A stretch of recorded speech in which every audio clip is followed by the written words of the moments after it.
ఈ రోజు మనతో పాటు ఉన్నారు అజయ్ గారు. Welcome to Veda TV. Thank you. Ajay గారు, మీరు అసలు ఏం చేశారు? Tell you about your profile. ఏం చదువుకున్నారు? నా బ్యాక్గ్రౌండ్ వచ్చేసి మెకానికల్ ఇంజనీరింగ్. ఓకే. 24లో అయింది అది. నెల్లూరులో మొత్తం ప్రాపర్ అంతా. ఓకే. అంతే తర్వాత సాఫ్ట్వేర్లో ఒక 2 years చేసాను. Software in the sense like programming అదంతా కాదు, UX designing and graphic designing side ఉండే ఓకే. కార్పొరేట్లో 1.9 years అట్లా. మన కార్పొరేట్ సెట్ అవ్వదు కదా, బయటకు వచ్చేసినాం. ఓకే. ఇప్పుడు మొన్నటి వరకు CJP ఒకటి జరిగింది కదా, CJP జరిగింది. You are supporting CJP, that is fine. And దాని తర్వాత ఒక క్వశ్చన్ అరేసింది, ఏదైతే మనకు రిజర్వేషన్ హటావో అని చెప్పి ఒక పేజ్ స్టార్ట్ చేసినారు. సో దాంట్లో ఇన్స్టెంట్గా ఫాలోవర్స్ కూడా పెరగడం స్టార్ట్ అయింది. సో రిజర్వేషన్ నిజంగానే చాలా ఇంపార్టెంటా? How reservation is required to the public now?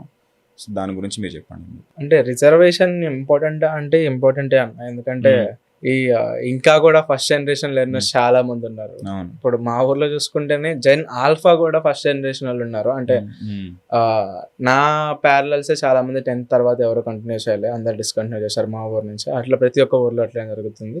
And literacy rates ఏ స్టేట్లో ఎంత ఉన్నాయో అర్థమవుతుంది. అండ్ క్యాస్ట్ సెన్సస్ ఇస్తే ఇంకా ఏ కమ్యూనిటీస్ నుంచి జరుగుతుందో కూడా అర్థమవుతుంది. అండ్ రిజర్వేషన్ హటావో అనే ముందు వాళ్ళు కాస్టిజం హటావో అనాలి. అవునవును, చాలా మంది కూడా అదే మళ్ళీ కౌంటర్ అటాక్ కూడా అదే చెప్తున్నారు. ఎందుకంటే గ్రౌండ్ రూట్స్ ఏంటి అసలు రిజర్వేషన్కి, రిజర్వేషన్ ఎందుకు ఉంది, రిజర్వేషన్ ఎందుకు వచ్చింది, అవేం మాట్లాడుకుంటే డైరెక్ట్ రిజర్వేషన్ హటాహో అంటే అంటే అది తెలియనితనము, లేకపోతే అది కూడా మళ్ళా కాస్టిజము, అది కూడా మళ్ళా ఇగ్నోరెన్స్ ఏదో అని వాళ్ళకే తెలియాలి. అది ఇప్పుడు మీరు ఎక్స్ప్లెయిన్ చేయండి, why reservation is really important అని. రిజర్వేషన్ ఇంపార్టెంట్ అంటే అది మనం ఎగ్జాక్ట్ గా చెప్పలేమన్నా ఎంతవరకు ఇంపాక్ట్ చూపిస్తుంది అని చెప్పేసి. ఎందుకంటే రిజర్వేషన్ వల్ల కాస్టిజం తగ్గుతుందని నేను నమ్మను. రిజర్వేషన్ ఉన్నా, ఎంత డబ్బులు వచ్చినా, రిజర్వేషన్ వల్ల వాడు చదువుకొని వాడికి ఎడ్యుకేషన్ వచ్చి, వాడికి జాబ్ వచ్చి, లేకపోతే వాడు బ్యూరోక్రాట్ అయ్యి IAS IPS అయినా కానీ వాడు కాస్టిజం ఫేస్ చేస్తున్నాడు. డిస్క్రిమినేషన్ జరుగుతూనే ఉంది వాళ్ళకి ఎంత డబ్బులు వచ్చినా సరే. బట్ రిజర్వేషన్ ఎందుకంటే ఒక ఎంట్రన్స్ అనేది ఉంటది. బట్ రిజర్వేషన్ ఉండడం వల్ల సరిపోతుంది అంటే సరిపోదు. ఇప్పుడు రిజర్వేషన్ ఉంది, క్యాస్ట్ వైజ్ చూసుకుంటే OBCకి 27% ఉంది, SCకి 14 to 15% ఉంది, EWS ఎకనామికల్ వీకర్ సెక్షన్స్ కి 10% ఉంది, అట్లనే STకి 7 to 8% ఉంది. ఇవన్నీ ఉన్నాయి. ఓకే, పోతున్నారు. మొన్న నీట్ ఎగ్జామ్లో 22 లక్షల మంది రాసినారు, కానీ అక్కడ ఎన్ని సీట్లు ఉన్నాయి? 2 లక్షలు ఉన్నాయి. అప్పుడు ఆ 2 లక్షల్లో మొత్తం SCలకు వస్తున్నాయా, మొత్తం OBCలకు వస్తున్నాయా, మొత్తం EWS వాళ్ళకి వస్తున్నాయా? లేదు, అన్ని కాస్ట్లకి వస్తున్నాయి. అన్ని కాస్ట్లు సైడ్ అవుతున్నారు. రిజర్వేషన్ వల్ల అందరికీ ఛాన్స్ వస్తుందంటే లేదు, అందరికీ ఛాన్స్ రావట్లేదు. ఎందుకు రావట్లేదు అంటే మనకు అక్కడ సీట్లు లేవు. సీట్లు పెంచమని అడగకుండా, కాలేజీలు పెంచమని అడగకుండా రిజర్వేషన్ తీసేయమంటే ఏం రాదు. ఒకవేళ రిజర్వేషన్ మొత్తం తీసేసిన 22 లక్షల మందిలో 2 లక్షల మందికి వస్తుంది, మిగతా 20 లక్షలు. సో వాళ్ళందరూ అన్నోయింగ్లీ తెలియకుండా రిజర్వేషన్ బ్లేమ్ చేస్తున్నారు. అన్నోయింగ్లీ అని కూడా అన్నాను నేను. వాళ్ళకి ఏంటంటే వాళ్ళకంటే తక్కువ కాస్ట్ వాళ్ళు, వాళ్ళకంటే వాళ్ళు అనుకునే కింద కాస్ట్ వాళ్ళు చదువుకోకూడదు, వాళ్ళు బయటికి రాకూడదు, వాళ్ళకి ఇట్లాంటివి ఏమైనా స్కీమ్స్ ఉండకూడదు. అంటే వాళ్ళు ఎట్లాంటి వాళ్ళు అంటే ఆ పేజ్ స్టార్ట్ చేసిన వాళ్ళు కూడా, ఆయన అన్నాడు అజిత్ సంథింగ్ ఆయన పేరు, ఆయన అన్నాడు కదా స్టార్ట్ చేసిన ఆయన ఒక కాన్ఫరెన్స్ లోనో ఒక మీటింగ్ లో అన్నాడు, పూర్వకాలంలో దళితులకి, పూర్వకాలం అంటే లైక్ కొన్ని పాత ఒక 10 years 20 years 30 years 40 years back అనుకోండి, 40 years బ్యాక్ దళితులకి వాటర్ ఇయ్యలేదు అన్నారు. వాటర్ తాకుండా ఎన్ని సంవత్సరాలు బతికినారా అని చెప్పన్నాడు.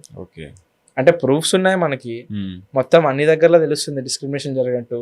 వాటర్ అన్ని దగ్గరలో తాగనీయలేదంటే క్లియర్ గా ఉంది.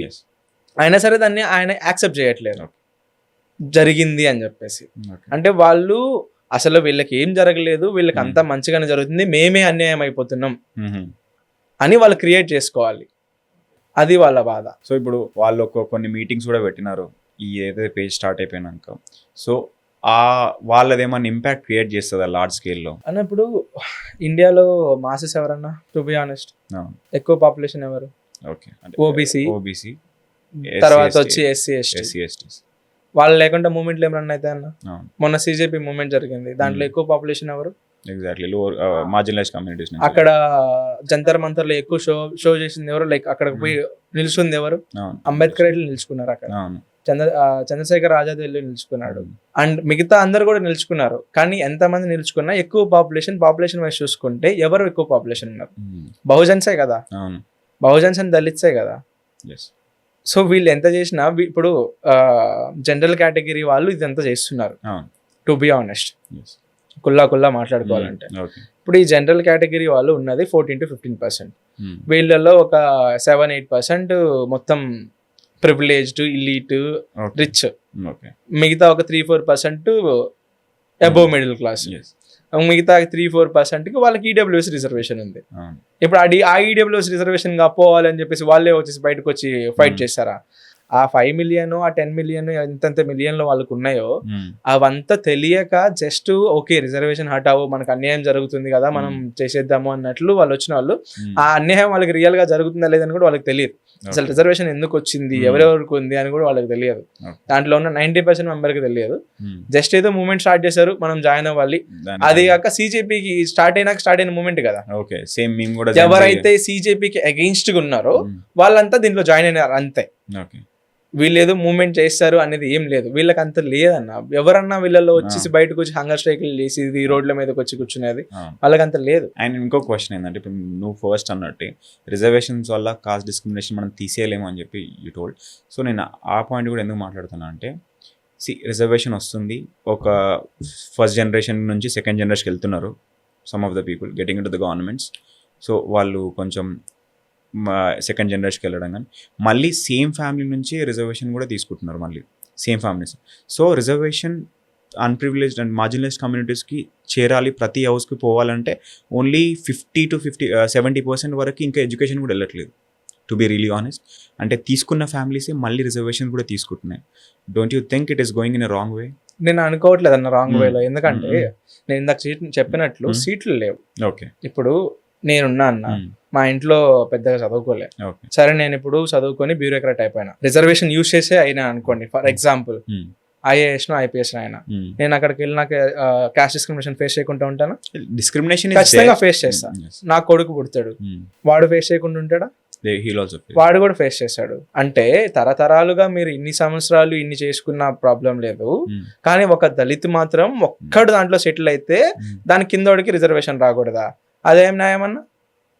వాడికి రావాలి కదా, వాడికి వస్తుంది. వాడితో పాటు వేరే వాడికి రావట్లేదు అంటే వేరే వాడికి అందలేదు అనేది పాయింటే. ఆ పాయింట్ ని ఎట్లా ఫుల్ఫిల్ చేయాలి? వీడికి పక్కన పెట్టి కాదు, వీడితో పాటు వాడికి కూడా రావాలి. అది ఎట్లా రావాలి? వాడికే కాదు, వాడితో పాటు జనరల్ కేటగిరీలో ఉన్న వీకర్ సెక్షన్ కూడా రావాలి. ఆ జనరల్ కేటగిరీలో వీకర్ సెక్షన్ లో ఉన్న ఇంకొక వీకర్ సెక్షన్ కి, లేకపోతే జనరల్ కేటగిరీ అందరికీ రావాలి. లేకపోతే ఇండియాలో ఉన్న ప్రతి ఒక్క క్యాస్ట్ కి రావాలి, ప్రతి ఒక్కరికి గవర్నమెంట్ సీట్ రావాలి. అది ఎప్పుడు వస్తుంది? మనం గవర్నమెంట్ ని రిజర్వేషన్లు తీసేయమని చెప్పేసి, లేకపోతే రిజర్వేషన్ల వల్ల మనం కొట్టుకోవడం మానేసి గవర్నమెంట్ ని కాలేజీలు పెంచమని చెప్పి అడగాలి, సీట్లు పెంచమని అడగాలి. అప్పుడు రిజర్వేషన్ తీసుకున్నవాడికి వస్తుంది, తీసుకున్నవాడికి వస్తుంది, రిజర్వేషన్ ఉన్నవాడికి వస్తుంది, లేనివాడికి వస్తుంది. అప్పుడు అందరికి సరిపోతుంది కదా. ఈ గొడవలన్నీ ఎందుకు? మనం డిమాండ్ చేయాల్సింది ఏంది? గవర్నమెంట్ కాలేజెస్, గవర్నమెంట్ జాబులు అన్ని పెంచమని చెప్పాలి. అది కదా మ్యాటరు. అక్కడ కదా అందరికీ న్యాయం దొరుకుతుంది. ఇంకా కూడా రిజర్వేషన్ మీద కొట్టుకుంటుంటే ఏం న్యాయము? And my one more question is, ఇప్పుడు వీకర్ సెక్షన్లో కూడా చాలా సబ్ కేటగిరీస్ కాస్ట్లు కూడా ఉన్నాయి, రైట్?